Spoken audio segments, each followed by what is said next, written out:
ఫోన్లో ఎవర్రా? నాన్నరా రెంట్ ఎప్పుడు పంపిస్తారా మీ నాన్న? 2 రోజులు పంపుతా అన్నారా. టైంకి ఎప్పుడు పంపరారా మీ డాడీ? మా నాన్న రైతురా. రైతు అంటేనే బాధలు లేని బతుకులురా. ఏం రాస్తున్నావురా? నాన్న మీద ఒక పాట రాస్తున్నారా.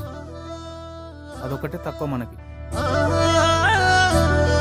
నా భవిష్యత్తు కోసం బంగారు బాటలు వేసావే నాన్న, దానికి త్యాగం నీ జన్మ. నా జీవితం